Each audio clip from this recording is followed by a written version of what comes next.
ආයුබෝවන් දරුවනි අදත් ඔබ සාදරයෙන් පිළිගන්නවා ගුරු ගෙදර අධ්‍යාපනික වැඩසටහන සඳහා. දරුවනි දැන් අපි භෞතික විද්‍යාව විෂය නිර්දේශයේ සාකච්ඡා කරමින් පවතින්නේ පුනරීක්ෂණ පාඨමාලාවක්. මුලින් අපි සිද්ධාන්ත පාඨමාලාව සාකච්ඡා කරලා තියෙනවා. දැන් පුනරීක්ෂණ පාඨමාලාවක්.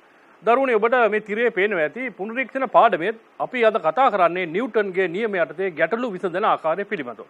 ඔබ කලින් පාඩමකදීත් ගැටලු විසඳන ආකාරය පිළිබඳව ගැටලු කිහිපයක් අරගෙන සාකච්ඡා කරලා තියෙනවා. අද මම තවදුරටත් බලාපොරොත්තු වෙනවා තවත් ආකාර කිහිපයක ගැටලු නිව්ටන්ගේ නියම යටතේ විසඳන්නේ කොහොමද කියන එක ඔබත් සමග සාකච්ඡා කරලා බලන්න. දරුවනි මේ නිව්ටන්ගේ නියම ගැන කතා කරද්දී අපි දන්නවා අපිට ගැටලු හම්බ වෙනවා විවිධ ආකාරයේ. කලින් පාඩමේදී ඔබ F සමානයි ma කියන ආකාරය භාවිතා කරලා ගැටලු විශාල ප්‍රමාණයක් විසඳලා තියෙනවා. ගැටලු ගණනාවක් විසඳුවා. අද අපි ඊටත් වඩා තරමක් දුරට එහාට ගිහිල්ලා වඩා වෙනස් විදිහේ ගැටලු කිහිපකුත් විසඳන්න බලාපොරොත්තු වෙනවා. ඒත් එක්කම ඔබට සිහිපත් කිරීම සඳහා පළමුවෙන්ම අපි තෝරාගත්තේ F සමානයි ma කියන ආකාරයෙන්ම යොදන ගැටලුවක් තමයි. අපි බලමු මෙන්න මේ ගැටලුව විසඳන්නේ කොහොමද කියන එක. ඔබ කලින් කරලා තියෙන ආකාරයෙන්ම ගැටලුවක් තමයි අපි පළමුවෙන්ම සාකච්ඡා කරන්න යන්නේ. එතකොට දරුවනි පළමු ගැටලුව එහෙම සාකච්ඡා කරන්න යද්දී අපි තේරුම් ගන්න ඕන නිව්ටන්ගේ නියම භාවිත කිරීමේදී මොන පියවරයන්ද අපි අනුගමනය කරන්න ඕන කියන එක ගැටලුවක් හරියාකාරව පිළිතුරු දක්වා යෑම සඳහා. දරුවනි ඔබට මේ තිරේ පළමුවෙන්ම දකින්න පුළුවන් වෙනවා අපි අනුගමනය කළ යුතු පියවරයන්. බලන්න සලකනු ලබන වස්තුව පැහැදිලිව තෝරා ගන්න කියනවා.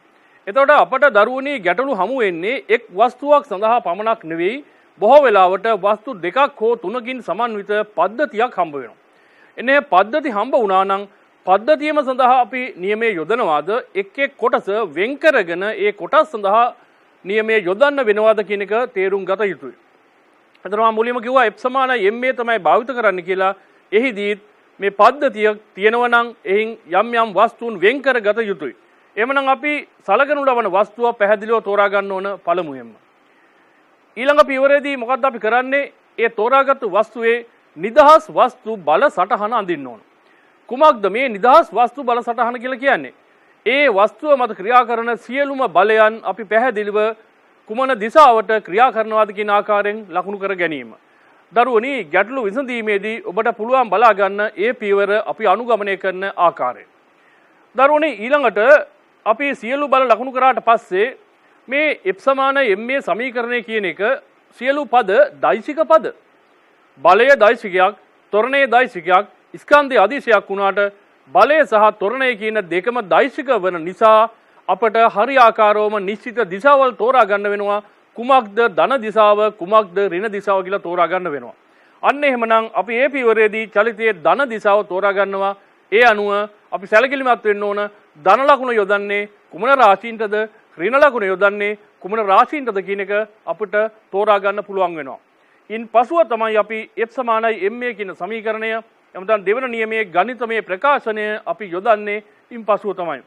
එතකොට දරුවනි මේ පියවරයන් හරියට අපි අනුගමනය කරනවා නම් මම හිතනවා අපට ඉතාමත්ම පහසුවෙන් මේ දෙන ලද ගැටලු විසඳ ගන්න පුළුවන් වෙනවායි කියන එක. අපි බලමු දරුවනි මම කලින් කිව්වා වගේම පළමු ගැටලුව විසඳන්න උත්සාහ කරමු. ඔබට මේ තිරේ දිස්වන ගැටලුව හොඳින් කියවා බලන්න. ස්කන්ධය කිලෝග්‍රෑම් 1000ක් වන මෝටර රථයක් 20ට එකක ආනතියක් ඇති මාර්ගයක් ඔස්සේ ගමන් කරනවා කියන එක තමයි කියන්නේ. මේ ගමන් කිරීමේදී මේ මෝටර රථයට අමුණලා තියෙනවා තවත් කොටසක්. ඒකට අපි කියනවා කැරවෑනයක් කියලා. බොහෝ වෙලාවට අපේ රටේදී නම් මේක අපිට දකින්න හම්බ වෙන්නේ නැහැ. ඉතා කලාතුරකින් තමයි දකින්න හමු වෙන්නේ. නමුත් සමහර රටවල් වල බොහෝ රටවල් වල මෝටර රථයට සමග අමුණලා ගෙනියනවා තවත් මගීන්ට යාහකි බාණ්ඩ ගෙන හැකි කොටසක්. අන්න ඒ කොටසක් අමුණා තියෙන අවස්ථාවක් තමයි මේ අපි පෙන්නලා තියෙන්නේ. එතන මේ පද්ධතියම කැරවෑනේ ස්කන්ධය කිලෝග්‍රෑම් 600ක් වෙනවා.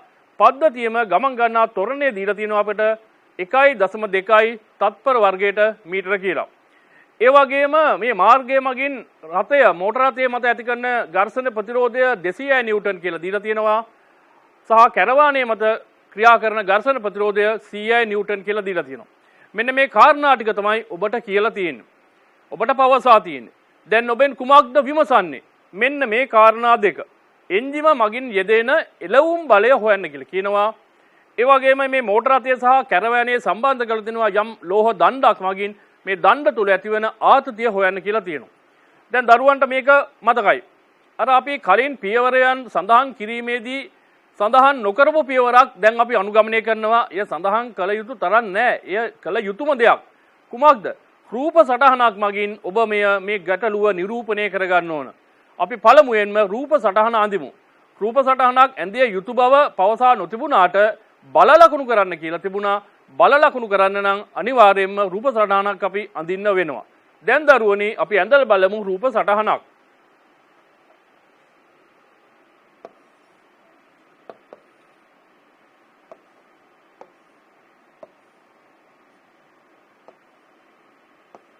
දැන් බලන්න දරුවනි මෙන්න මේ ආකාරයෙන් කන්දක් දිගේ මේ රථය ගමන් කරනවා. මෝටර රථය මම ඉදිරිපසින් ඇඳලා තියෙනවා. කැරවෑනිය පසුපසින් ඇඳලා තියෙනවා. දැන් ඔබට මේ පද්ධතියම ගමන් ගන්නා තොරණය අපිට කියලා තියෙනවා කීයක්ද තිබුණේ 1.2 තත්පර වර්ගයට මීටර කියලා. දැන් අපි මේ පද්ධතිය මත බල ලකුණු කරන්න ඕන. ඊටත් පළමුවෙන් මේ 20ට එකක ආනතිය කියන්නේ කුමක්ද කියලා බලමු. දරුවනි මෙන්න මේ ආනත කෝණය ඇල්ෆා වෙනවා නම් තිරස් දිශාව සමග සාධන කෝණය මේ මාර්ගය ඇල්ෆා වෙනවා නම් මේකෙන් කියන්නේ sin ඇල්ෆා සමානයි 20න් 1යි කියන එක තමයි 20ට එකක ආනතියක් කියන ප්‍රකාශයෙන් කියවෙන්නේ. හොඳයි දරුවනි දැන් අපි බල ලකුණු කරමු. මෙන්න මේ ආකාරයෙන් මෙහි බර ක්‍රියා කරනවා සිරස්ස 15ට. මේ අවස්ථාවේ මෙහි බර ක්‍රියා කරනවා සිරස්ස 15ට. කිලෝග්‍රෑම් 1000යි කියන්නේ බලයක් හැටියට බරක් හැටියට නිව්ටන් කීයද?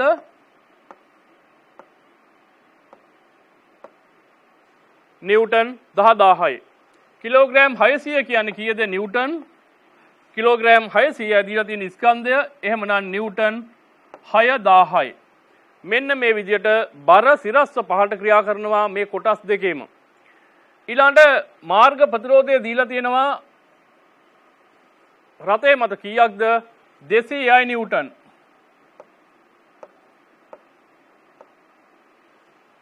කැරවානේ මත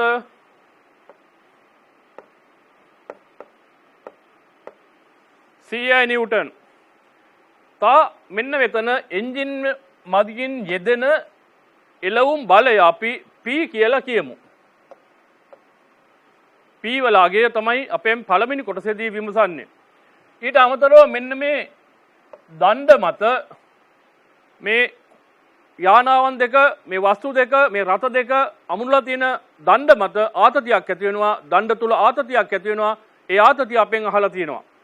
ඒ ආතතිය අපි T කියලා ලකුණු කරගමු. දැන් දරුවනි මෙහි මාර්ගය මගින් රථය මත ඇති කරන අභිලම්බ ප්‍රතික්‍රියාවක් තියෙනවා. මේ ගැටලුවේදී අපට අභිලම්බ ප්‍රතික්‍රියාව අවශ්‍ය වෙන්නේ නැහැ. ඝර්ෂණ බලය කෙලින්ම දීලා තියෙන නිසා. එහෙම නැතුව ඝර්ෂණ සංගුණකයේ දීලා තිබුණා නම් අභිලම්බ ප්‍රතික්‍රියාව සහ ඝර්ෂණ සංගුණකය අතර ගුණිතයෙන් තමයි අපට ලැබෙන්නේ ඝර්ෂණ බලය. ඒ නිසා අභිලම්බ ප්‍රතික්‍රියාව වැදගත් වෙනවා. ඒ වුණත් මේ අවස්ථාවේදී අපි මෙහෙම ලකුණු කරගන්නවා අභිලම්බ ප්‍රතික්‍රියාව R සහ S වශයෙන් අපි ලකුණු කරගනිමු. මේ ගැටලුවේදී අවශ්‍ය නොවුණා වුණත් සම්පූර්ණයෙන් බල ලකුණු කරනවා නම් මේ ආකාරයෙන් අපි ලකුණු කරන්න ඕන. දැන් දරුවනි අපට මේ නොදන්න පද දෙකක් තියෙනවා කොටස් දෙකේදී හොයන්න. අපි පළවෙනි කොටසේදී කුමක්ද කරන්න කියලා බලමු. පළමු කොටසේදී අපි පද්ධතියම සඳහා නිව්ටන්ගේ දෙවෙනි නියමය F = ma කියන ආකාරය භාවිත කරනවා. කොයි දිශාවටද? ආනත තලයට සමාන්තර දිශාව ඔස්සේ. එමෙතන මාර්ගයට සමාන්තර දිශාව ඔස්සේ බලය යොදනවා. නියමයේ යොදනවා.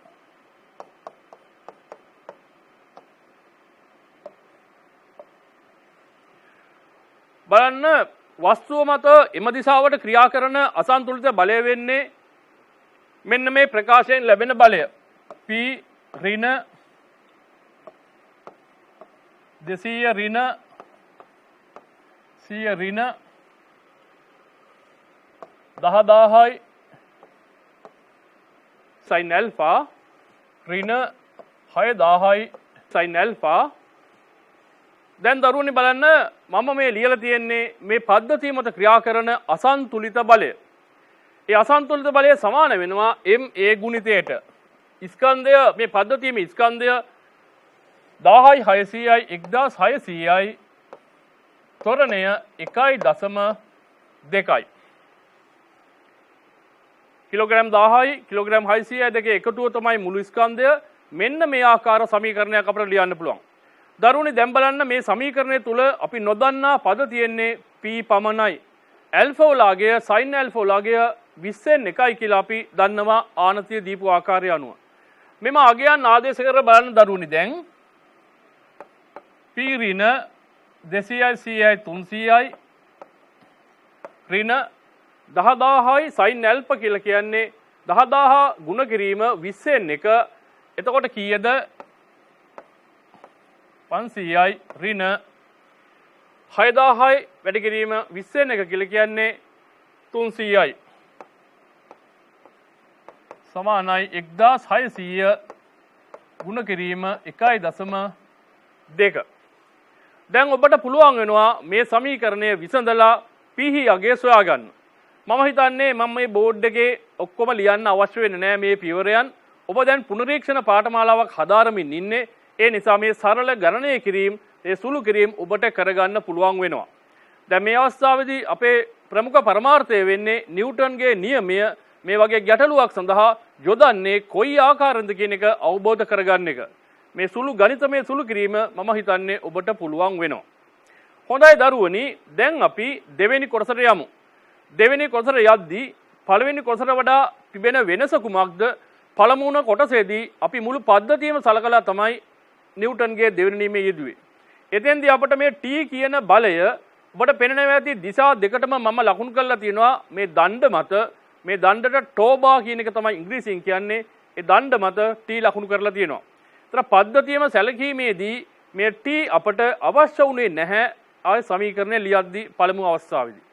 නමුත් දැන් අපට t ගණනය කරන්න තිබෙන නිසා t ගණනය කිරීමේදී එක්කෝ කැරවානය වෙනම සලකලා සමීකරණ ලියන්න ඕන. එහෙම නැත්නම් මෝටර රථය වෙනම සලකලා සමීකරණ ලියන්න ඕන. මට හිතෙනවා වඩා පහසුයි කියලා කැරවෑනය සම්බන්ධ කරලා සමීකරණ ලියන එක. ඇයි මෙතෙන්ද ලියන්න ගියොත් පද ගණන වැඩි වෙනවා. මෙතෙන්ද ලියන්න ගියොත් අඩු පද ගණනකින් ලියන්න පුළුවන්. එම නිසා මම කැරවෑනය සලකලා ලියනවා. දැන් මේ ලිව්වේ පද්ධතියම සඳහා.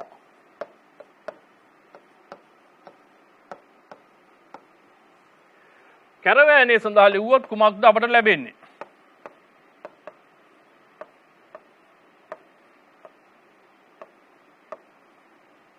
කැරවෑනය සඳහා ඔබට මෙන්න මේ ස්ථානයෙන් වෙන් කර ගන්න පුළුවන් වෙනවා. එතකොට t බලය ඉදිරියට ක්‍රියා කරනවා. 100 නිව්ටන් කියන මාර්ග ප්‍රතිරෝධය තලයට සමාන්තරව පහළට ක්‍රියා කරනවා. 6000 නිව්ටන් බලයේ තලයට සමාන්තර සංරචකය පහළට ක්‍රියා කරනවා. එහෙමනම් t ඍණ 100 ඍණ 6000යි sin ඇල්ෆා තමයි පහළට බලය සමාන වෙනවා 600 වැඩි කිරීම 1.2. මේ පද්ධතියම ගමන් කරන්නේ එකම තොරණයකින්. එම නිසා මේ කොටස මත තොරණයත් 1.2යි. එතකොට දරුවනි මෙන්න මේ සමීකරණය තමයි අපට නිව්ටන්ගේ දෙවෙනි නියමය අනුව ලියන්න පුළුවන් වෙන්නේ. හොඳයි දරුවනි, ඔන්න කැරවෑනේ සඳහා පමණක් අපි f සමාන m සමීකරණය භාවිත කරලා මේ ප්‍රකාශය ලබා ගත්තා. දරුවනි අපි සිහිපත් කරගන්න ඕන සැලකිලිමත් වෙන්න ඕන කාරණයක් තමයි මේ කෝණය ඇල්ෆා නම් මම කෙලින්ම මේ කෝණය ඇල්ෆා කියලා අරන් තියෙනවා. ඔබට ඒක පෙනෙනවාද? ඔබට ඒක අපැහැදිලි වෙනවා නම් ඔබ කළ යුත්තේ කුමක්ද? තරමක් ලොකුවට මේ සටහන ඇඳලා මේ කෝණය ලකුණු කරලා බලන්න. මේ කෝණය ඇල්ෆා වුණා නම් මෙතන කෝණය 90 ඍණ ඇල්ෆා වෙනවා. මෙතන කෝණයක් 90 ඍණ ඇල්ෆා වෙනවා. ඒ අනුව මෙන්න මෙතන කෝණය ඇල්ෆා බවට පත් වෙනවා කියන එක ඔබට බලා ගන්න පුළුවන්. ඒ වගේම බරෙහි තලයට සමාන්තර සංරචකය ගැනීමේදී මෙන්න මේ බර ක්‍රියා කරන මේ බර අපි විභේදනය කරනවා තලයට සමාන්තර දිශාවට. එතකොට තමයි 6000යි sin ඇල්ෆා අපට ලැබෙන්නේ. ඒතර කලින් සමීකරණ ලියද්දිත් අපට මේ බරේ සංරචකය අවශ්‍ය වුණා. මේ අවස්ථාවේදී අවශ්‍ය වුණා ඔබට වඩා වැඩි පැහැදිලි කර ගැනීමක් සඳහා තමයි මම පැහැදිලි කරේ කොහොමද මේ 6000 සංරචකය ගත්තේ කියන එක. එතකොට තලයට සමාන්තරව ඉහළ දිශාවට ක්‍රියා කරන්නේ t බලය පමණයි. තලයට සමාන්තරව පහළ දිශාවට 100 නිව්ටන් ක්‍රියා කරනවා.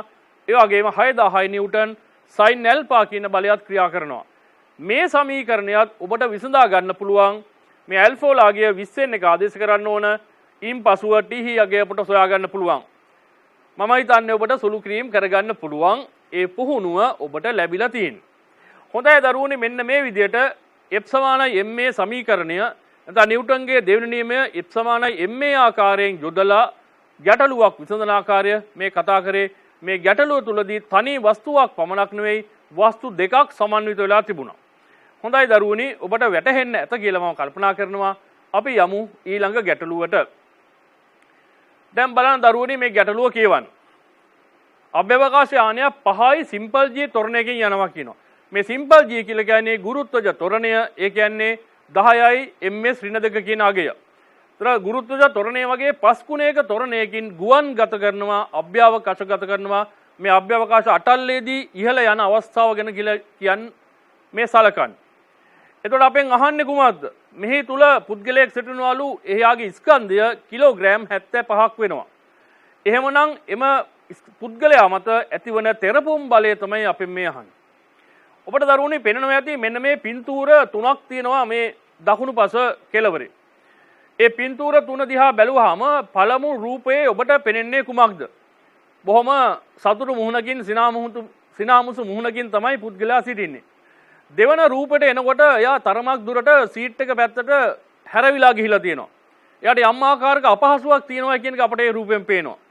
තුන්වෙනි රූපෙට ගිහින් බලන්න. එයා හැරිලා විතරක් පමණක් නෙවෙයි මුහුණෙන් පෙන්눔 කරනවා, මුහුණේ ඉරියව් වලින් පෙන්눔 කරනවා. එයාට ලොකු අමාරුවක්, ලොකු පීඩනයකටපත් වුණා කියන එක. මෙන්න මේ ලොකු පීඩනයකටපත් වුණා කියලා කියන්නේ මේ අධික ත්වරණයකින් ගමන් ගැනීමේදී අපට ඇති වෙනවා අපේ හැම කොටසක් මතම ශරීරයේ බලයන් ක්‍රියා කරනවා. මේ තෙරපුම් බලය ක්‍රියා කරනවා. ඒ තෙරපුම් බලය විශාල අගයක් වෙනවා. අන්න ඒ නිසා තමයි එයා විශාල අපහසුතාවකටපත් වෙන්නේ. බොහෝ භෞතික විද්‍යා පොත්වල ඔබට මේ වගේ පින්තූර ගණනාවක් දකින්න පුළුවන්. සැබෑවටම ගනිපු ඡායාරූපයන් තමයි මේ තිබෙන්නේ. හොඳයි, දැන් බලමු දරුවනි, මේ වගේ විශාල බලයක් ක්‍රියා කරන්නේ කොහොමද කියන එක. රොකට්ටුවක නැගිලා ඉහළට යන්න හදන අවස්ථාවේදී ක්‍රියා කරන බලය තමයි අපි හොයන්න යන්නේ. දැන් දරුවනි, අපට රොකට්ටුව මෙහෙම අඳින්න පුළුවන් සරල ආකාරයකින්.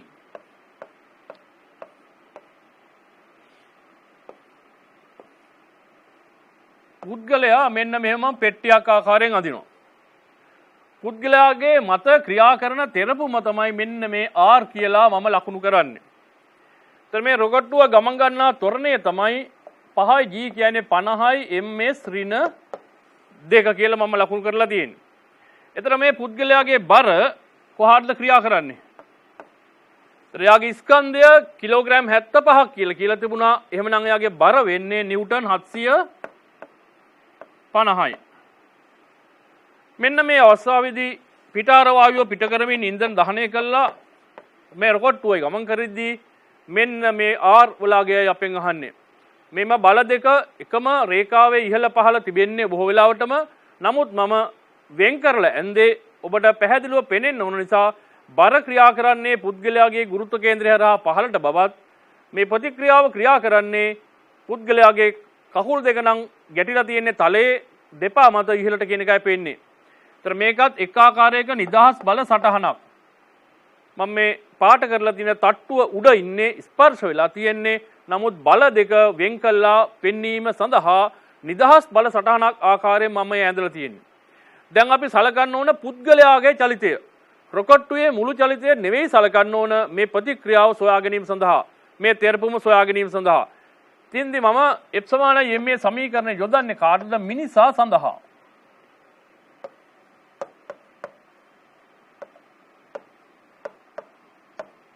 ඉහළට යොදනවා F සමානයි ma සමීකරණය.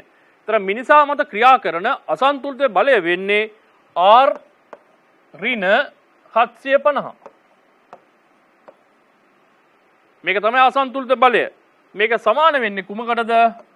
මිනිසාගේ ස්කන්ධය ගුණ කිරීම එයාගේ ත්වරණය. දැන් අපට R ලැබෙනවා 75 ගුණ කිරීම 50 එකතු කිරීම 75 ගුණ කිරීම 10. මම 750 කියන එක 75 ගුණ කිරීම 10 කියලා ලිව්වා. මේක ඉතින් ලියන්නම ඕන නැහැ හිතෙන් කරන්නත් පුළුවන්. එතකොට මට පුළුවන් වෙනවා සාධක භාවිත කරලා 75 ගුණ කිරීම 60යි කියලා ලියන්න. මෙහි අගය සුළු කරාම කීයක් දෙන්නේ?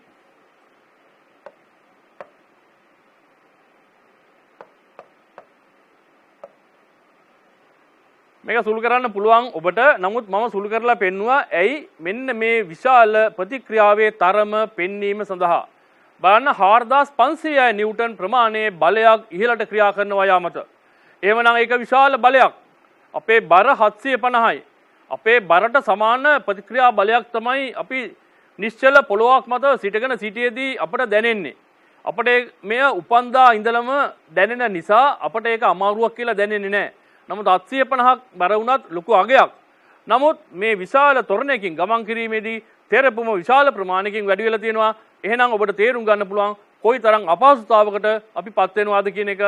අපි සැලකුවාට බොහොම පහසුයි කියලා මෙන්න මේ වගේ ඉරියව් වෙනස් වෙන මට්ටමකටම ඒ අපහසුව ඒ අයට දැනෙනවා. හොඳයි අපි ඒ ආකාරයෙන් අවබෝධ කරගනිමු. හොඳයි දරුවනි අපි තවත් ගැටලුවකට යමු මේ අවස්ථාවේදී. ඔබ කියවා බලන්න මෙන්න මේ ගැටලුව දිහා. සිමෙන්ති කර්මාන්ත ශාලාවක තියෙනවා ප්‍රවාහන පටියක්. ඔබ මේවා අධ්‍යාපන චාරිකා යාමේදී මේ වගේ දේවල් දැක්කනම් හොඳයි. සිමෙන්ති හෝ යම් භාණ්ඩයකේ පටිය මතට වැටුණාම පටිය දිගේ ගිහිලා තමයි වෙනත් ස්ථානයකට එය තැන්පත් වෙන්නේ. අපි ගුවන් තොටුපළේ ගමන් කරා නම් ගුවන් තොටුපළ තුල අපට ඇවිදගෙන යන්න මේ වගේ පටි තියෙනවා. ගොඩාක් දුර පයින් ඇවිදගෙන යන වෙනුවට ඒ පටියට නැගලා අපට යන්න පුළුවන්. ඉතින් ඔබ දැකලා තියෙන දෙයක් අත්දැකලා තියෙනවා නම් හෝ ඒ දැකලා තියෙනවා නම් ඔබට තේරුම් ගන්න පුළුවන් මේ ස්කන්ධයන් මෙයට එකතු වීමේදී දිගින් දිගටම එකතු වීමේදී පටියේ වේගය අඩු වෙනවද එහෙම නැතිනම් ඒකාකාරවම පවතිනවද කියන එක. ඔබ දැක්කනම් දැකලා ඇති ඒකාකාරව පවතිනවා. නැතිනම් අපි කීප දෙනෙක් නැග්ගට පස්සේ මේක නවතින්න ඕන පටිය. වේගය ක්‍රමයෙන් අඩු වෙගෙන යනවනම් එහෙම වෙන්නේ නැහැ. දිගටම පවතිනවා.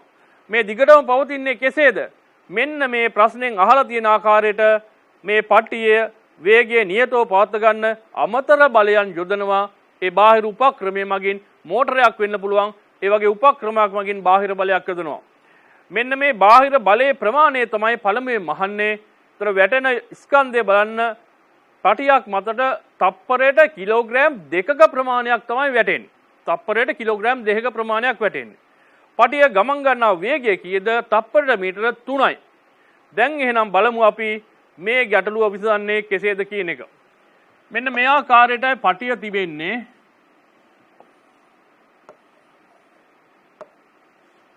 මෝටරයක් මගින් භ්‍රමණය කරන රෝදයක් තියෙනවා. මේ රෝදයේ උඩ මේ පටිය මෙහෙම ගමන් කරනවා. ඒතර මේ ස්ථානයේදී මේකර මතට යම් ස්කන්ධයක් වැටුණා නම් එයා මේ පටියේ වේගයම ලබා ගන්න ඕන තප්පරයට මීටර 3ක ලබා ගන්න ඕන. එහෙම නොවුනා නම් කුමක්ද වෙන්නේ? පටිය ඉදිරියට යාවි, මෙයා ලිස්සලා පල්ලෙහාට වැටේවි. එහෙනම් මේ ස්ථානෙම තිබේවි. එහෙම නැහැ. පටිය සමග ඉදිරියට යන බව ඔබ දන්නවා. එහෙමනම් පටිය සමග ඉදිරියට යන්න නම් තප්පරයට කිලෝග්‍රෑම් 2ක් වැටෙන මේ ස්කන්ධය තප්පරයකදී වැටෙන්නේ කිලෝග්‍රෑම් 2ක ප්‍රමාණයක්. එය තමයි මම මේ පෙට්ටියක් ආකාරයෙන් ඇඳලා තියෙන්නේ. එහෙමනම් ඔබට පේනෙන්න ඕන සිරස්ස පතිත වුණා මේක. ඒතර තිරස් දිශාවට මෙයාට ප්‍රවේගයක් තිබුණේ නැහැ ආරම්භයේදී. යම් සුළු වේලාවකදී අපිට ඒක දකින්න බෑ, නිරීක්ෂණය කරන්න අමාරු තරම් කුඩා කාලයකදී පටියේ වේගයම මෙයාට ලැබෙනවා. පටියේ වේගයම මෙයාට ලැබෙන්න නම් එයා මත ඉදිරියට බලයක් ක්‍රියා කරන්න ඕන. අන්න එහෙනම් එයා මත ක්‍රියා කරන බලය තමයි මම මෙන්න මේ ලකුණු කරන්නේ F කියලා. F කියලා ලකුණු කරනවා. මෙන්න මේ බලය තමයි පටිය මත ක්‍රියා කරන්නේ ප්‍රතිවිරුද්ධ දිශාවට. ඔබ දන්නවා සියලුම බල ක්‍රියා කරන්නේ යුගල් වශයෙන්, ක්‍රියාපතික්‍රියා යුගල් වශයෙන්. එමනම් පෙට්ටිය මත ඉදිරියට F බලය ක්‍රියා කරනවා නම් පටිය මත පිටිපස්සට F බලයක් ක්‍රියා කරනවා. මෙන්න මේ බලය තමයි මෙයාගේ චලිතයට දැන් බාධා කරන්නේ. ප්‍රවේගය අඩු වෙනවා නම් අඩු වෙන්න හේතු වෙන්නේ මේ බලය. එහෙමනම් අපි කුමක්ද කළ යුත්තේ? මීට සමාන බලයක් මේ මෝටරය මගින් ඉදිරියට ලබා දෙන්න ඕන. මෙන්න මේ බලයේ විශාලත්වය අපෙන් අහන්නේ. දැන් ඔබට පේනවා ඇති එහෙනම් මෝටරයෙන් ලබා දෙන්න ඕන බලය හොයන්න ඕන. නමුත් ඒක අමාරුයි. එහෙමනම් පෙට්ටිය මත ක්‍රියා කර ප්‍රතිවිරුද්ධ බලය හොයන්න ඕන පිටිපස්සට. ඒකත් හොයන්න අමාරුයි. අපට හොයන්න පුළුවන් කුමක්ද? මෙන්න මේ ස්කන්ධය මත ඇතුණු බලය හොයන්න පුළුවන්. ඇයි ඒ ස්කන්ධයේ ප්‍රවේගය ශූන්‍යයේ ඉඳලා 3 දක්වා වැඩි වෙලා තියෙනවා. කොච්චර කාලයකදීද? තප්පරයකට වැටෙන ස්කන්ධය දෙකක් නම් තප්පරයකදී දෙකක ස්කන්ධය වේගය ශූන්‍යයේ ඉඳලා 3 දක්වා වැඩි වෙලා තියෙනවා. එහෙමනම් දරුවනි තත්පර එකකදී සිදු වුණු ගම්‍යතා වෙනස කුමක්ද මේ වස්තුවේ?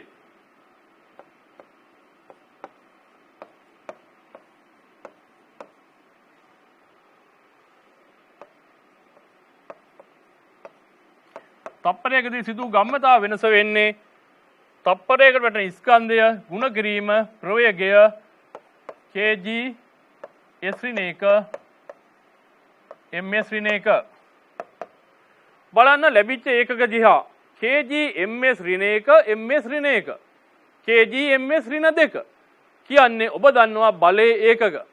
අනිත් පැත්තෙන් නිව්ටන්ගේ දෙවෙනි නියමයෙන් කුමක්ද පවසන්නේ? ගම්‍යතා පරිවර්තන ශීඝ්‍රතාව තමයි බලයට සමානුපාතිකයි කියලා තමයි නියමිත කියන්නේ. නමුත් සමාන කරගන්නවා අපි નિયમિત ඒකක පද්ධතියක් භාවිතා කරලා. එhmenan නිව්ටන් කියන ඒකකේ භාවිතා කරා නම් බලය සඳහා ස්කන්ධය සඳහා කිලෝග්‍රෑම් භාවිතා කරා නම් අන්න අපට ලැබෙනවා මේ ගම්‍යතා වෙනස. තප්පරයකදී සිදු වූ ගම්‍යතා වෙනස කියන්නේ කුමක්ද? ගම්‍යතා පරිවර්තන ශීඝ්‍රතාව. එහෙමනම් මෙන්න මේ වස්තුව මත ක්‍රියා කර බලය වෙන්නේ කීයක්ද? 6යි නිව්ටන්. එහෙමනම් 6යි නිව්ටන් වස්තුව මත ක්‍රියා කරා නම් පටය මතත් ප්‍රතිවිරුද්ධව 6යි නිව්ටන් ක්‍රියා කරනවා. එහෙමනම් මෝටරේ මගින් සැපේ යුතු අමතර බලය කොච්චරද? 6යි නිව්ටන්ම තමයි. එහෙමනම් දරුවනි ඔන්න නිව්ටන්ගේ නියමයේ යොදලා ගැටලුවක් විසඳන්න වෙන තවත් ආකාරයක් තමයි මේ අපි සාකච්ඡා කරේ. හොඳයි දරුවනි මේ ගැටලුවේම ඊළඟ කොටස නැවත අපි බලමු. කාර්ය ශක්තිය සහ ශ්‍රමතාව කියන පාඩම අපි තවමත් පුනරීක්ෂණ පාඩමක් හැටියට කතා කරේ නැති වුණාට ඔබ දන්නවා කාර්ය කිරීමේ ශීඝ්‍රතාව අපට මෙතනින් හොයන්න පුළුවන්. අහන්නේ එම බලය මගින් කාර්ය කිරීමේ ශීඝ්‍රතාව කොපමණද කියන එක. බලයේ ප්‍රමාණය 6යි නිව්ටන් කියලා දන්නවා. ලැබෙන ප්‍රවේගය අපි දන්නවා 3යි කියලා. එහෙමනම් කාර්ය කිරීමේ ශීඝ්‍රතාව ඔබ දන්නවා සමීකරණයක් කුමක්ද? සමීකරණය P සමානයි FV කියලා. එහෙමනම් බලය 6 නම් ප්‍රවේගය 3 නම් කාර්ය කිරීමේ ශීඝ්‍රතාව අපට එනවා 18යි ජූල් තත්පරයට. එහෙම නැත්නම් වොට් කියලා කියන්නත් පුළුවන්. අපිට තත්පරයට ජූල් 18ක ශීඝ්‍රතාවකින් තමයි මේ බලය මගින් කාර්ය කිරීම සිදුවන්නේ. ඒක තමයි දෙවෙනි කොටසෙන් ඔබෙන් විමසා තිබෙන්නේ. නැවතත් අපි බලමු තුන්වෙනි කොටස. සිමෙන්ති වල චාලක ශක්තිය වැඩිවීමේ ශීඝ්‍රතාව කොපමණද? මේ පතිතවන්නේ පටිය මත සිමෙන්ති යම් ස්කන්ධයක් එයාගේ ප්‍රවේගය ශූන්‍යයේ ඉඳලා 3 ms ඍණ 1 දක්වා වැඩි වෙනවා නම් අන්න එයාගේ චාලක ශක්තිය වැඩි වෙලා තියෙනවා. අපෙන් අහන්නේ චාලක ශක්තිය වැඩිවීමේ ශීඝ්‍රතාව. කෙසේද අපි එය ගණනය කරන්නේ? අපි දන්නවා චාලක ශක්තිය සඳහා ප්‍රකාශනය K සමානයි 2 mv වර්ගය කියලා. එහෙනම් ශක්තිය වැඩිවීමේ ශීඝ්‍රතාව හොයන්න නම් අන්න m වලගේ අපිට දීලා තිනවා තත්පරයකට වැටෙන ස්කන්ධය. එහෙනම් 2 ආදේශ කරනවා v වර්ගය කියලා කියන්නේ 3 වර්ගය 9යි. තර කාර්ය කිරීමේ ශීඝ්‍රතාව ඔබට ලැබෙනවා සුළු කරාම කීයද? 9යි ජූල් තත්පරයට කියලා. මෙන්න මෙහෙම අපට ලැබෙනවා සිමෙන්ති වල චාලක ශක්තිය වැඩිවීමේ ශීඝ්‍රතාව. හොඳයි දරුවනි ඊළඟ කොටසෙන් විමසන්නේ කුමක්ද කියලා දැන් බලමු. දැන් ඔබ බලය මගින් කාර්ය කිරීමේ ශීඝ්‍රතාව සෙව්වා. ඔබට සිහිපත් වෙනවා ඇති මේ තිරයේ දර්ශනය නොවුනාට 18යි තත්පරයට ජූල් කියලා. ශක්තිය වැඩිවීමේ ශීඝ්‍රතාව කීදාවේ? චාලක ශක්තිය වැඩිවීමේ ශීඝ්‍රතාව ඉන් අර්ධයයි 9යි ආවේ. දැන් අහනවා හතරවෙනි කොටසෙන් තවත් ප්‍රශ්නයක්. ගණනය කිරීමක් නෙවෙයි බලාපොරොත්තු වෙන්නේ හේතුව පැහැදිලි කිරීමක්. 2 සහ 3 කොටස් වලට ලැබුණු පිළිතුරු වලට වෙනසක් තියෙනවා. වෙනසට හේතුව තමයි අහන්නේ. දැන් දරුවනි අපි බලමු මේ සිද්ධිය දිහා. මේ බලය මගින් මෙහි ප්‍රවේගය වැඩි කරලා තියෙනවා. ඒ කියන්නේ චාලක ශක්තිය වැඩි කරලා තියෙනවා. ඒ වගේම පටියේ චලිතයට එරෙහිව මෙන්න F බලයක් තියෙනවා. ඒ F බලයට එරෙහිව කාර්ය කරන්නත් ඕන. මෙන්න මේ කාර්ය කිරීමේ සහ ශක්තිය වැඩි කිරීමේ දෙකේම එකතුව තමයි මේ 18යි කියලා එන්නේ. එයයි මේ පිළිතුරු දෙකට වෙනසට හේතුව. හොඳයි දරුවනි, අපි ඊළඟ ගැටලුවට යමු අපි දැන්. මෙම ගැටලුවත් ඔබට බොහෝ හුරු පුරුදු ගැටලුවක් වෙන්න පුළුවන්, දැකලා තියෙන ගැටලුවක් වෙන්න පුළුවන්. මේ ගැටලුව මම තෝරාගත්තේ නැවතත් බල යෙදීම, බල ක්‍රියා කරන ආකාරයේ ලකුණු කිරීම ඉතාමත්ම වැදගත් වෙනවා පෙන්වීම සඳහා. ඇත්තටම කියනවා නම් මේ ගැටලුව විසඳීමේදී නිව්ටන්ගේ දෙවෙනි නියමයේ වගේම නිව්ටන්ගේ තුන්වෙනි නියමයේ යොදන ආකාරය ගැනත් ඒ ක්‍රියා ප්‍රතික්‍රියා බල යුගලයන් යොදන ආකාරය ගැනත් මනා වැටහීමක් තියෙන්න ඕනේ කියන එක පැහැදිලි වෙවි අපි මේ ගැටලුව විසඳුවාට පස්සේ. තරුණ ඔබට මේ පින්තූරයක් පේනවා. කප්පියක් එල්ලලා තියෙනවා, ඉහළ අචල ලක්ෂයක කප්පියක් එල්ලලා තියෙනවා. කප්පිය වටා තන්තුවක් ගිහිලා තියෙනවා. තන්තුව මගින් යම් ආකාරයක තොටිල්ලක් වගේ එකක් එල්ලලා තියෙනවා. එහි මිනිසෙක් වාඩි වෙලා සිටිනවා. කප්පිය හරහා ආපු අනිත් තන්තුවේ කෙළවරකින් අල්ලලා මෙයා අදිනවා. මෙහෙම දේවල් උස ගොඩනැගිලි හදන අවස්ථාවල ලිෆ්ට් එකක් හදන්න කලින් මිනිස්සු පිටත බිත්තිවල වැඩ තියෙනවා නම් උඩට යන්න හදාගන්න උපක්‍රමයක් මේක. මෙතෙන්දි ඉතින් මේ ලණුව කොහේ හරි ගැට ගහලා තියන්න ඕන වෙන තැනක, නැත්නම් අතහැරුණොත් කුමක්ද සිදුවන්නේ? සම්පූර්ණයෙන් පල්ලෙහාට වැටෙනවා. විශාල අනතුරක් වෙන්න පුළුවන්. ඒ නිසා මේ උපක්‍රමය යොදලා තමයි මේ භාවිත කරන්නේ. අපෙන් කුමක්ද අහන්නේ? මෙන්න මේ විදිහට මෙයාගේ ස්කන්ධය දීලා තියෙනවා 75 කිලෝග්‍රෑම් කියලා. මේ වාඩි වෙලා ඉන්න ලෑල්ලේ ස්කන්ධය දීලා තියෙනවා කිලෝග්‍රෑම් 25යි කියලා. ඒතර මිනිසාගේ විසින් මෙහෙම තන්තුව අදිද්දී මිනිසා විසින් වේදිකාව මත ඇති කරන බලය නිව්ටන් 300 කියලා ලකුණු කියලා තියෙනවා. එහෙනම් අපෙන් කුමක්ද අහන්නේ? මේ පද්ධතිය මිනිසාත් සමග කොපමණ ත්වරණයකින් ඉහළට ගමන් කරනවාද කියන එකයි අහන්නේ. ඉතින් මේ ගැටලුව විසඳීමේදී ඊටාම පැහැදිලිව බල සටහනක් ඇඳ ගන්න ඕන. අපි දැන් උත්සාහ කරමු ඒ බල ලකුණු කරන්න සටහනක් ඇඳ ගන්න.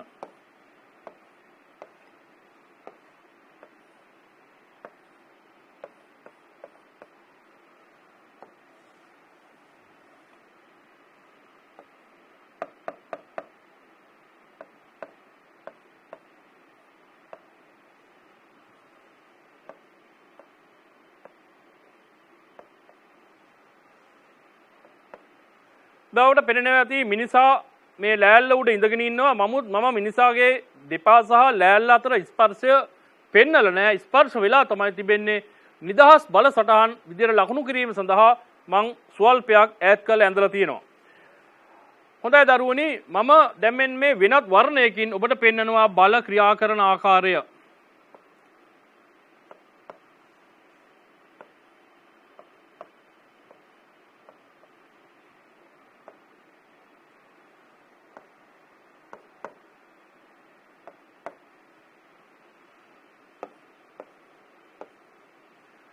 ඔබට නිල් වර්ණයෙන් පේනවා ඇති ක්‍රියා කරන බල. මෙන්න මිනිසාගේ ශරීරය හරහා යනවා. එහි බර කීයද? 750යි නිව්ටන්. ලෑල්ලේ පවණක් බර 250යි නිව්ටන්. මිනිසා මගින් ලෑල්ල මත ඇති කරන බලය කීයද? 300යි කියලා කියලා තියෙනවා. එහෙනම් මෙන්න මෙතන 300ක් ක්‍රියා කළ යුතුයි. තර මිනිසා තන්තුව පහළට අදිද්දී මෙන්න තන්තුව මත ඇති වෙන ආතතිය T කියලා ලකුණු කරලා තියෙනවා. එතෙම තන්තුව සැහැල්ලු වෙයි සලකලා තියෙනවා අපි. එම නිසා අනිත් පැත්තෙන් ක්‍රියා කරන්නේ T කියලා ආතතියක්මයි.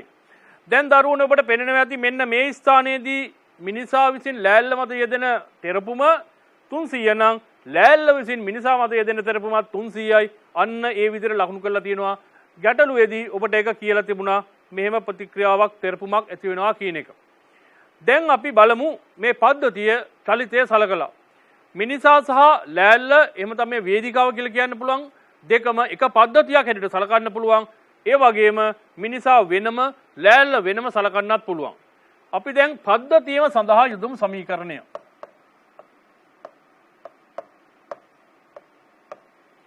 පද්ධතිය සඳහා යෙදුවොත් ඉහළට අපි යොදන්නේ F = ma.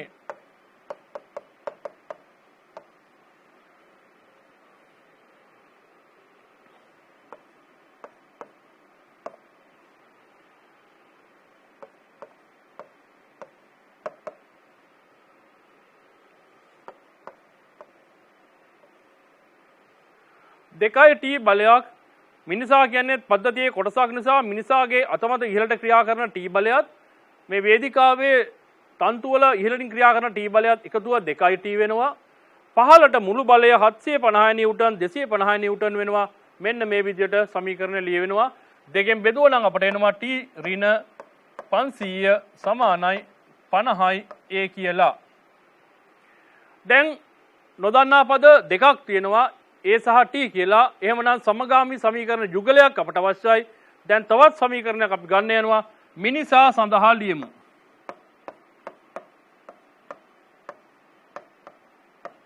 ඒත් ඉහළට යොදන්නේ අපි. බලන්න මිනිසා මත ඉහළට මෙතනින් T බලයක් තියෙනවා. මෙතනින් 300ක් තියෙනවා. පහළට 750ක් තියෙනවා. එහෙමනම් ඉහළට T ධන 300 ඍණ 750 සමානයි 75යි A වෙනවා.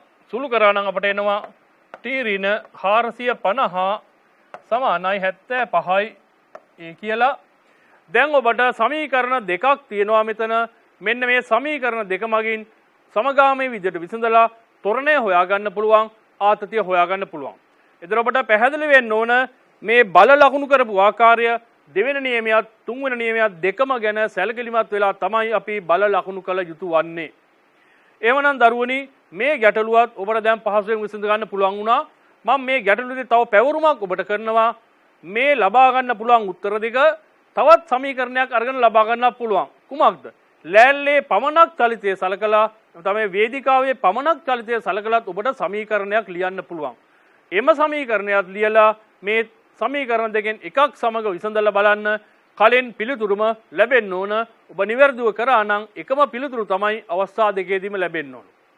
හරි. අපි දැන් බලමු තවත් ගැටලුවකට යන්න.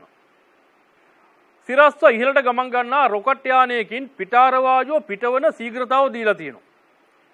තප්පරයට කිලෝග්‍රෑම් 100ක්. එහෙමනම් මේ වායුව පිටුමේ වේගය රොකට් යානයට සාපේක්ෂව ප්‍රවේගයක් දීලා දෙනවා 5400යි පැයට කිලෝමීටර කියලා. ඒතර යානයේ මුළු ස්කන්ධය අපිට දීලා තියෙනවා. අපෙන් අහන්නේ කුමක්ද? මේ රොකට් යානයේ ත්වරණය. මෙන්න මෙතෙන්දී අපි බොහෝ වෙලාවට සාමාන්‍ය පෙළ පන්තියේදී හරියාකාරව වටහා ගන්නේ නැති යම් සංසිද්ධියක් වටහා ගැනීම අවශ්‍ය වෙනවා. මෙන්න මේ ගැටලුවට පිළිතුරු ලබා දීමේදී ඔබ මේ ගැටලුව ඉදිරියට සාකච්ඡා කිරීමේදී ඔබට එය වැටහේ කියා මම විශ්වාස කරනවා. බලන්න රොකට් යානය මෙහෙම තියෙනවා.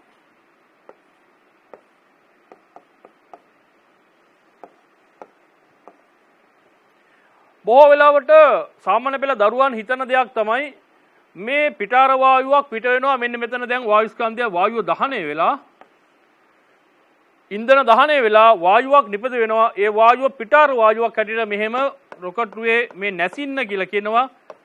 නැසින්න මගින් පල්ලෙහාට තල්ලු කරලා අරිනවා. එතකොට මෙන්න මේ තල්ලු කරලා අරිනකොට මේ පිටාර වායුව මගින් බාහිර වායු ගෝලයේ මත බලයක් ඇති වෙනවාය. ඒ බාහිර වායු ගෝලයේ මගින් එන ප්‍රතික්‍රියාව වෙන්නේ රොකට්ටුව ඉදිරියට ත්වරණය වන්නේ ඉහළට ත්වරණය වන්නේ කියලා ළමයි හිතාගෙන ඉන්නවා. බොහෝ දෙනෙක් අපි බලලා තියෙනවා ඒ ආකාරයෙන් තමයි මෙය පැහැදිලි කරන්නේ. නමුත් එය වැරදි. ඇයි වැරදි කියන්නේ? මේ වායුගෝලීය වාතයේ මත ඇතිවෙන බලය පිටාර වායුව මගින් බොහොම කුඩා බලයක්. ඒකෙන් ඇතිවෙන ප්‍රතික්‍රියාවකින් රොකට්ටුවකට ත්වරණය වෙන්න බෑ. එයයි එහෙම වෙන්න බැරි හේතුව. එයින් යම් සුළු බලයක් ඇති වෙලා ඒකට ප්‍රතික්‍රියාවක් එන්න පුළුවන්. එහෙම වුණා වුණත් ඒක නෙවෙයි ඇත්ත බලය මේ ත්වරණය කිරීම සඳහා යෙදෙන. තමයි කියනව නම් ඔබ හිතනව නම් මේ පිටාර වායුවෙන් වායුගෝලයේ මත බලයක් ඇති වෙනවා කියලා. එහෙමනම් නීල් ආම්ස්ට්‍රෝම් තවමත් ඉන්න ඕන හඳේ. ඇයි මම එහෙම කියන්නේ? නීල් ආම්ස්ට්‍රෝම් හඳට ගිහිල්ලා ගොඩ බැස්සාට පස්සේ ආපහු ආවා. ආපහු ආවෙත් රොකට් යානයක් මගින්. එහිදී වායුගෝලයක් නොමැති තත්ත්වයක් යටතේ හඳේ මෙහෙම බලයකින් නම් ත්වරණය වෙන්නේ. එහෙනම් එන්න බෑනේ. එයයි මං කිව්වේ එහෙනම් තාමත් හඳේ ඉන්න ඕන කියලා.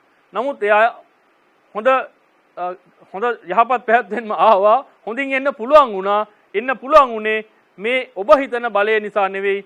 මෙන්න මෙහෙම අභ්‍යන්තර බලයක් තමයි තියෙන්නේ.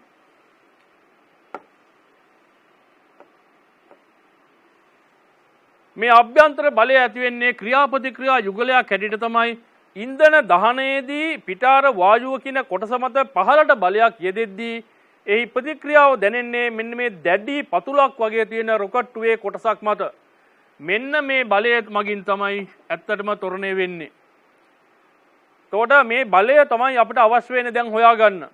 අපිට කියලා තිබුණා මෙයාගේ මුළු ස්කන්ධය 5000යි කියලා. එහෙනම් 50000යි නිව්ටන් බර. තොරණය හොයන්න තියෙන්නේ. මෙන්න තප්පරයකට පිට වෙන වායු ස්කන්ධය කිලෝග්‍රෑම් 100යි කියලා තියෙනවා.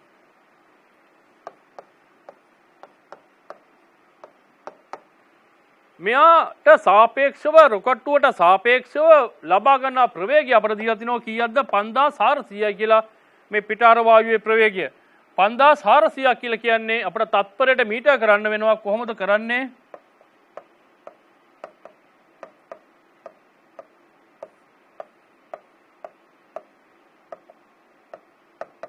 සුළු කරාම කුමක්ද ඔබට ලැබෙන අගය? 1500යි නේ. එහෙමනම් රොකට් යානුවේ ප්‍රවේගය ශූන්‍ය වෙන අවස්ථාව ආරම්භක අවස්ථාව සැලකුවා නම් අපිට පහසුයි. එහෙනම් වායුවේ ප්‍රවේගය කෙලින්ම පොළොවට සාපේක්ෂව 1500 කියලාම කියන්න පුළුවන්. එහෙමනම් මෙන්න මේ දහනයේදී මේ දහනයක් කිව්වට මේක ඉතාමත්ම ශීඝ්‍ර දහනයක් පිපුරුමක් හැටියට අපිට සලකන්න පුළුවන්. මේ පිපුරුමේදී පිටාර වායුව මත පිට ඇති වෙන බලය මේක, රොකට්ටුව මත ඇති වෙන බලය මේක. එහෙමනම් තප්පරයට ඇති වෙන ස්කන්ධය කොච්චරද? පිට වෙලා යන ස්කන්ධය 100ක් නම් එහෙමනම් මෙයාගේ මත ක්‍රියා කරන මෙයාට ඇති වෙන ගම්‍යතා වෙනස කීයද? වායුව මත ඇතිවන ගම්‍යතා වෙනස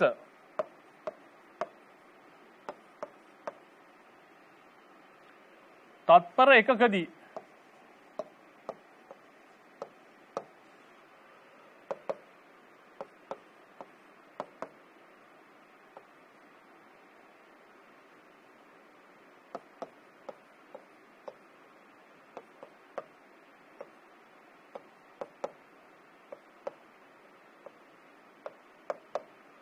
බලන්න ඒකකත් එක්ක බලන්න. හොඳයි දරුවනි, ඔන්න තප්පර එකකදී වායු ස්කන්ධය මත ඇතිවන ගම්‍යතාව වෙනස 100 වැඩි කිරීම 1500යි. ඒකකත් සමග බලන්න kg s ඍණ 1 වැඩි කිරීම ms ඍණ 1. එහෙමනම් වායුව මත ඇතිවෙන ගම්‍යතාව වෙනස කියලා කියන්නේ වායුව මත ක්‍රියා කරන ගම්‍යතාව වෙනස් වීමේ ශීඝ්‍රතාව. තවත් විදිහකින් කියනවා නම් බලය. ඔන්න අපට ලැබුණා වායු ස්කන්ධය මත ඇතිවෙන බලය. එමනම් ප්‍රතික්‍රියා බලයත් ඒ හා සමානයි. මෙන්න මේ නිව්ටන් වලින් දක්වන මේ අගය ලැබෙනවා. දැන් අපට මේ රොකට්ටුව සඳහා F සමානයි ma සමීකරණය යොදන්න පුළුවන් මෙන්න මේ ඉහළ දිශාවට. අසන්තුලිත බලය බොහෝ වෙලාවට දරුවන් අතින් වෙන වැරැද්දක් තමයි බලය පමණයි සලකන්නේ චලිත වන දිශාවට තියෙන අසන්තුලිත බලය ගැන අමතක වෙනවා. අසන්තුලිත බලය කියන්නේ ඉදිරියට තියෙන බලයෙන් අඩු කරන්න ඕන පහළ තියෙන බලය. ඒතර ඉදිරියට තියෙන බලය වෙන්නේ කීයද? මෙන්න මේ ඉන්ධන දහනය නිසා ඇතිවුණු බලය. එයින් අඩු කරන්න ඕන බර.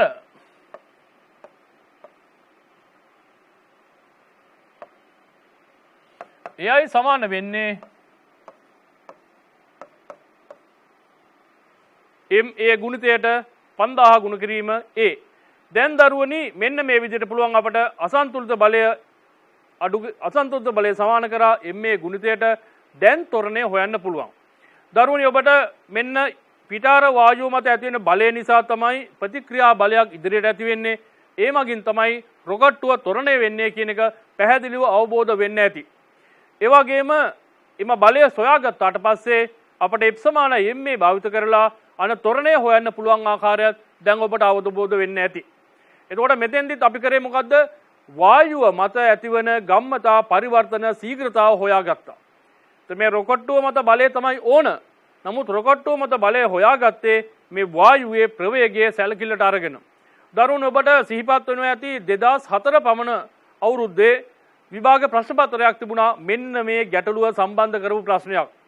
ඒත් එක්ක මම කියන්න ඕන මේ අපි දැන් කතා කරන ප්‍රශ්න සම්පූර්ණයෙන්ම විභාග ප්‍රශ්නය ආකාරයෙන්ම නෙවෙයි.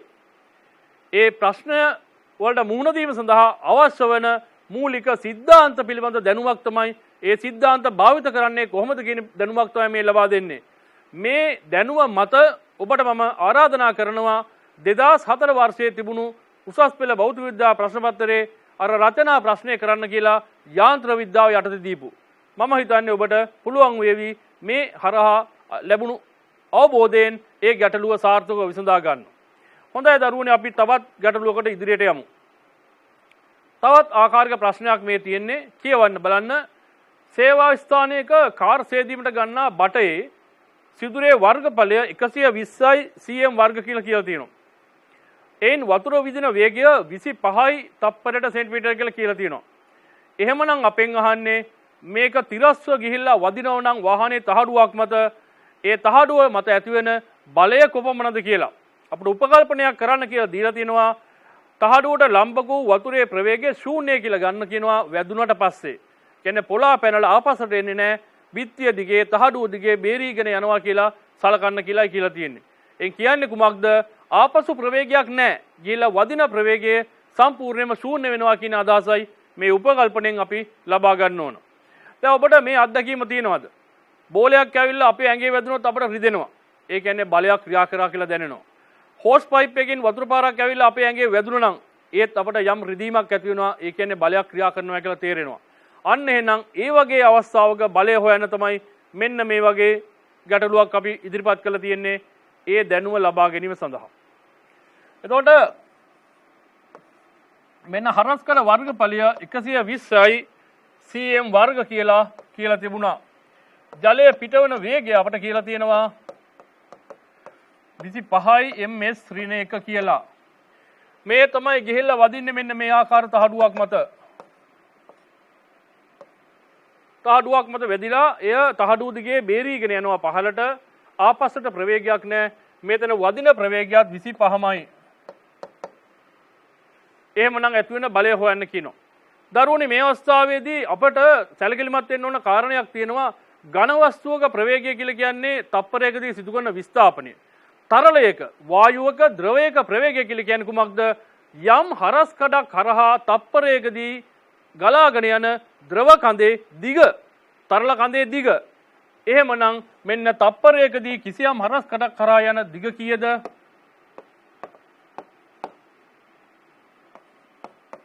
මම සම්පූර්ණ කරන්නේ නැහැ. ඔබට තේරෙනවා තප්පර එකකදී හරස් කඩ හරහා යන ජල කඳේ දිග කීයද? 25යි මීටර්. තප්පර එකකදී නිසා මෙතන තප්පරයට කියලා දාන්න ඕනේ නැහැ. එහෙනම් 25 නම් පරිමාව කොච්චරද?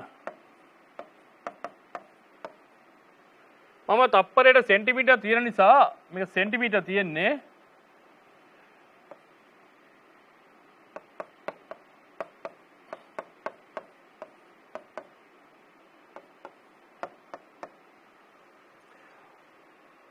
එම දිග ගුණ කරා හරස්කඩ වර්ගඵලයෙන් එතකොට ලැබෙනවා තප්පරයකදී පිටවෙන පරිමාව. එවනම් තප්පරයකදී පිටවන ස්කන්ධය කොච්චරද?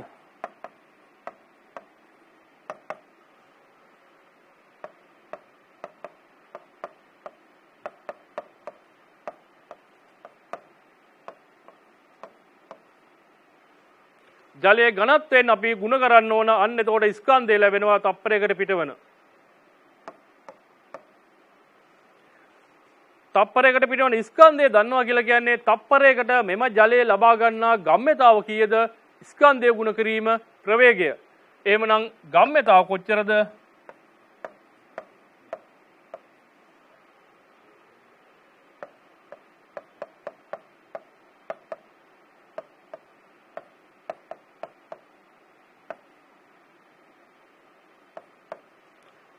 මෙන්න ගම්ම්‍යතාව. තප්පරයකදී ජල ස්කන්ධයේ ගම්ම්‍යතාවය. මේ ගම්ම්‍යතාවට කුමක්ද සිදුවන්නේ? තහඩුවේ වැදුනාම ශූන්‍ය වෙනවා. අර ගලාගෙන යනවා කියන නිසා පොළා පනින්නේ නැහැ කියන නිසා ශූන්‍ය වෙනවා. ශූන්‍ය වෙන නිසා අන්න තප්පරයකදී සිදුවන ගම්ම්‍යතාව වෙනස තමයි මේ එන්නේ. තප්පර එකකදී සිදුවන ගම්ම්‍යතාව වෙනස කියන්නේ කුමක්ද? බලය. එහෙනම් මේ සුළු කළා බැලුවාට පස්සේ ඔබට තේරෙනවා මෙන්න තහඩුව මත ක්‍රියා කරන බලය තමයි මේ අපිට ලැබිලා තියෙන්නේ කියන එක. එහෙමනම් දරුවනි මෙන්න තරලයක ප්‍රවේගය කියන්නේ කුමක්ද කියන එකත් මෙතෙන්දී අපිට වැදගත් වුණා. මෙන්න මේ විදිහේ බලයක් සොයා ගැනීම සඳහා. එතකොට තප්පරයකට පිට වෙන දිග පරිමාව ස්කන්ධයේ ආදි වශයෙන් පියවරෙන් පියවර ඔබ ලියන්න අවශ්‍ය නැහැ හැම අවස්ථාවෙදිම. ඔබට පුළුවන් වෙන්න ඕන එක විටම මෙතන දක්වාම ලියන්න. මේ අවස්ථාවේදී ඔබට පැහැදිලි කරලා දෙන්න උමනා නිසා මම පියවරවලට කැඩුවාට ඔබට වැදගත් වෙනවා වඩා ඉක්මනින් ලියන්න පුළුවන් වෙනවා නම් කාලය ඉතිරි කරගන්න පුළුවන් වෙනවා. හරි දරුවනි අපි දලමු තවත් ගැටලුවක්. මේ ගැටලුව හොඳින් කියවා බලන්න.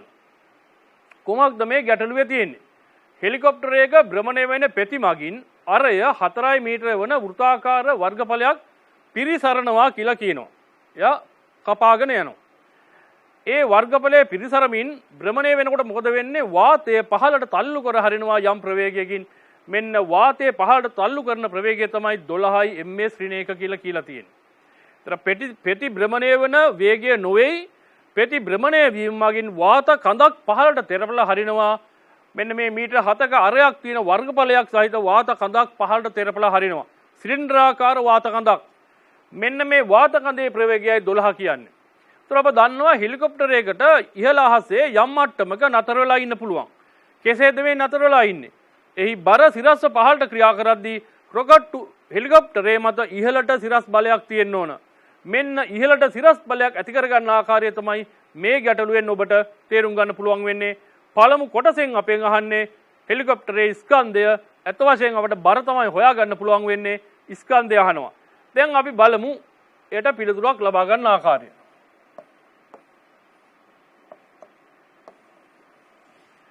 මෙන්න මේ විදිහට මීටර 4ක අරයක් තියෙන වාත කඳක් මෙහාට තල්ලු කරලා අරිනවා මේ භ්‍රමණයේ මගින්. අර කලින් ගැටලුවේ වගේම තරලයක් එම්ද මේ වායුවක් තියෙන්නේ. වායුවකට තප්පරයකට කොච්චර දිගක් මෙහාට යවනවද? 12ක දිගක්. 12ක දිගක් පල්ලෙහාට තල්ලු කරන්නේ. එහෙමනම් කොච්චර පරිමාවක්ද මේ තල්ලු කරන්නේ? 12 වැඩි කිරීම 5 වැඩි කිරීම 4 වර්ගය 5r වර්ග වෘත්තාකාර වර්ගඵලය වැඩි කිරීම දිගෙන් එන්නේ පරිමාව. කොච්චරද මේකේ ස්කන්ධය? අපි ඝනත්වය දීලා තියෙන වාතයේ 1.3යි කියලා ඝන මීටරයට කිලෝග්‍රෑම්. මෙන්න වාත ස්කන්ධයේ පහළට තෙරපා හරින. මේ වාත ස්කන්ධයට ලැබෙනවා ගම්‍යතාවයක්. කොච්චරද ගම්‍යතාවය? ස්කන්ධය ගුණ කිරීම ප්‍රවේගය. මෙන්න එහෙනම් නැවතත් 12න් ගුණ කරනවා මම. කලින් 12න් ගුණ කරේ වාත ස්කන්ධයේ පරිමාව සහ ස්කන්ධය හොයාගන්න. ඒ මුළු ස්කන්ධයට ලැබෙන ගම්‍යතාව හොයන්න නැවතත් 12න් ගුණ කරනවා. මෙන්න වාත ස්කන්ධයේ මත ඇතිවන ගම්‍යතා පරිවර්තන ශීඝ්‍රතාව. එහෙමනම් මොකද්ද මේ කියන්නේ? වාත ස්කන්ධයේ මත ඇතිවෙන බලය මේ කියන්නේ. එහෙනම් වාත ස්කන්ධයේ මත මෙච්චර බලයක් ඇති වෙනවා නම් වාත ස්කන්ධය මගින් ප්‍රතික්‍රියාවක් ඇති වෙනවා. ඒ හා සමාන ප්‍රතික්‍රියාවක් ඇති වෙනවා. අන්න මේ ප්‍රතික්‍රියාව මේ රොකට්ටුවේ හෙලිකොප්ටරේ බරට සමාන වුණා නම් කුමක්ද සිදුවන්නේ? මෙන්න ඉහළ මට්ටමක මෙයා රැඳී පවතිනවා. ඉදිරියට ගමන් නොකර ඒ මට්ටමේ රැඳී පවතින පුළුවන් වෙනවා. ඔබ දන්නවා සාමාන්‍ය ගුවන් යානයකට එහෙම ඉන්න බෑ. නමුත් හෙලිකොප්ටරයකට එහෙම ඉන්න පුළුවන්. මෙන්න මේ විදිහට වාත කඳ මත ඇති කරන බලය බරට සමාන වුණා නම් තමයි එයා නැවතී හිටින්නේ. එහෙමනම් මේක අපි දැන් සමාන කරනවා mgට ජීවලාගේ ඔබ දන්නවා. එහෙනම් m හොයාගන්න පුළුවන්. එහෙමනම් දරුවනි මෙන්න නැවතත් අපි යම් වස්තුවක යම් තරලයක ගම්‍යතා පරිවර්තන ශීඝ්‍රතාව සලකලා බලය හොයාගත්තා. ඒ බලය මගින් අපි යම් ගැටලුවක් විසඳුවා. දරුවනි මේ ගැටලුවේ දෙවෙනි කොටස දිහා බලන්න. දෙවෙනි කොටස දිහා බලන්න. පෙති භ්‍රමණය කරන වේගය වැඩි කිරීම මගින් පහළ දිශාවට වාතය තල්ලු කර යවන වේගය 13ක් වුණා. කලින් 12ක ප්‍රවේගයකින් වාතය පහළට තල්ලු කරද්දී බලයක් ක්‍රියා කරා නම් ඊට වඩා වැඩි බලයක් ක්‍රියා කරනවා 13කින් ක්‍රියා කිරීමේදී 13කින් චලනය කිරීමේදී. එසේනම් ඔබට නැවතත් වාත කඳ මත බලය හොයාගන්න පුළුවන්.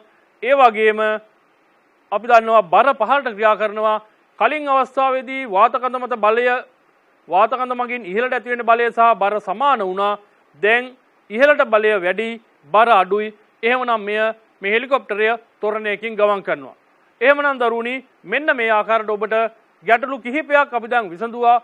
තනිකරම F සමානයි ma කියන ආකාරය පමණක් භාවිතා කරලා විසඳන ගැටලු නෙවෙයි. ගම්මතා පරිවර්තන ශීඝ්‍රතාව ගැන සැලකිලිමත් වෙලා විසඳන්න ඕන ගැටලු කිහිපයක් තමයි අපි අද මේ සාකච්ඡා කරේ. ඔබ පසුගිය විභාග ප්‍රශ්න පත්‍ර බැලුවා නම් ගණනාවකදී ඔබට දකින්න පුළුවන් ඒ ආකාර ගැටලු. මේ අවස්ථාවේදී මට විසඳන්න ඊතරම්ම වෙලාවක් මදි වෙන නිසා ඔබට පෙන්වන්නම් යම් ආකාරයක ගැටලු කිහිපයක් පමණක්. දැන් බලන්න දරුවනි මේ එක් අවුරුද්දක බහුවර්ණ ප්‍රශ්න පත්‍රයක තිබිච්ච ප්‍රශ්නයක් අපේ උසස් පෙළ භෞතික විද්‍යාවේ. මෙයත් ඔබට උත්සාහ කරන්න පුළුවන් ගම්මතා පරිවර්තන ශීඝ්‍රතාව ගැන සැලකිලිමත් වෙලා විසඳන්න ඕන බව. මේ ගැටලුවේදී තව දෙයක් මම කියන්න ඕන වායු අණු පරිපූර්ණ ගැටුම් ප්‍රත්‍යාස ගැටුම් සිදු කරන බව මෙතන පවසලා නැහැ. නමුත් එයත් සැලකිල්ලට අරගෙන තමයි මේ ගැටලුව අපිට විසඳන්න පුළුවන් වෙන්නේ. එහෙමනම් දරුවනි ප්‍රශ්න ඉදිරිපත් කරන ආකාරය ගැන අපි යම් අවබෝධයක් තියෙන්න ඕන. අන්න ඒ විදිහට ඔබට පුළුවන් වෙනවා මෙම ගැටලුත් විසඳලා ඔබට උසස් පෙළ භෞතික විද්‍යාව විෂයෙන් සාර්ථක ජයග්‍රහණයක් ලබන්න පුළුවන් වෙනවා. හොඳින් පුහුණුව ලැබුවොත් මේ ගැටලු විසඳන ආකාරය ගැන.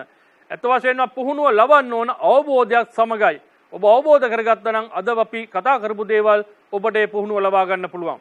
හොඳයි දරුවනි මේ අවස්ථාවේදී අපට අපේ පාඩම නිමා කරන්න සිදු වෙනවා. නමුත් ඔබ නැවතත් බලාපොරොත්තු වෙනවා ඉදිරි පාඩමකදී ඔබ හමු වෙන්න තවත් ගැටලු විශාල ප්‍රමාණයක් අරගෙන ඒවා විසඳන්නේ කොයි ආකාරද කියන එක සාකච්ඡා කරලා බලමු. එමනම් දරුවනි අද දවසේ පාඩම අපි නිමා කරමු. ඔබ සැමට ආයුබෝවන්.